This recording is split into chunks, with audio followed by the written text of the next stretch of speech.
ನಮಸ್ಕಾರ ಸ್ನೇಹಿತರೆ, ಇನ್ನು ನಮ್ಮ ಚಾನೆಲ್ನ ಯಾರು ಸಬ್ಸ್ಕ್ರೈಬ್ ಮಾಡಿಕೊಂಡಿಲ್ಲ ದಯವಿಟ್ಟು ಸಬ್ಸ್ಕ್ರೈಬ್ ಮಾಡಿಕೊಳ್ಳಿ.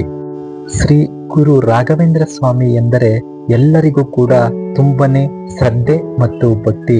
ಅವರವರುಗಳ ಮನೆಗಳಲ್ಲಿ ಹಾಗೂ ಆಫೀಸುಗಳಲ್ಲಿ ಸ್ವಾಮಿಯ ಫೋಟೋವನ್ನೇ ಇಟ್ಟು ಶ್ರದ್ಧೆಯಿಂದ ಪೂಜಿಸುತ್ತಾರೆ.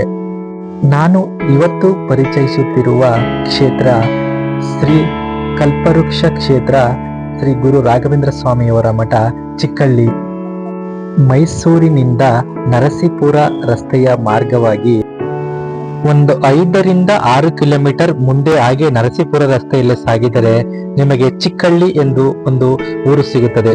ಚಿಕ್ಕಳ್ಳಿಯಿಂದ ಹಾಗೆ ಒಂದು ಸ್ವಲ್ಪ ಮುಂದೆ ಊರು ಮುಗಿಯುವ ತುದಿಯಲ್ಲೇನೆ ನಿಮಗೆ ಬಲಗಡೆ ಒಂದು ಬೋರ್ಡ್ ಕಾಣಿಸುತ್ತದೆ. ಅದನ್ನೇ ಶ್ರೀ ಕಲ್ಪವೃಕ್ಷ ಕ್ಷೇತ್ರ ರಾಘವೇಂದ್ರ ಸ್ವಾಮಿ ಮಠಕ್ಕೆ ದಾರಿ.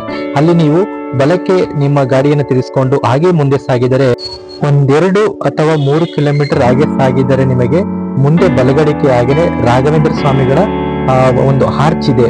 ಅಲ್ಲಿ ಬೋರ್ಡ್ ಕೂಡ ಹಾಕಿದರೆ ಅದೇನೆ ಕಲ್ಪವೃಕ್ಷ ಶ್ರೀ ರಾಘವೇಂದ್ರ ಸ್ವಾಮಿಗಳ ಮಠ. ಸ್ನೇಹಿತರೆ, ಈ ಮಠವನ್ನು ತುಂಬನೇ ಅದ್ಭುತವಾಗಿ ವಿಶಾಲವಾಗಿ ಕಟ್ಟಿದ್ದಾರೆ.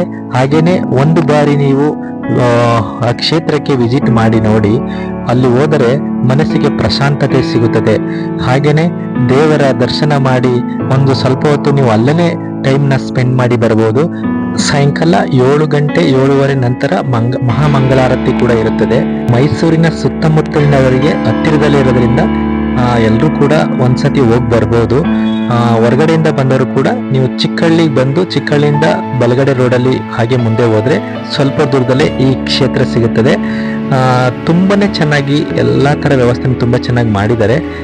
ಜಾಗ ಕೂಡ ತುಂಬಾ ವಿಶಾಲವಾಗಿರೋದ್ರಿಂದ ನೀವು ಅಲ್ಲೇ ಒಂದು ಸ್ವಲ್ಪ ಹೊತ್ತು ಟೈಮ್ ಎಲ್ಲ ಸ್ಪೆಂಡ್ ಮಾಡ್ಕೊಂಡು ಬರ್ಬೋದು. ರಾಘವೇಂದ್ರ ಸ್ವಾಮಿಗಳ ಕೃಪೆಗೆ ಪಾತ್ರರಾಗಬಹುದು.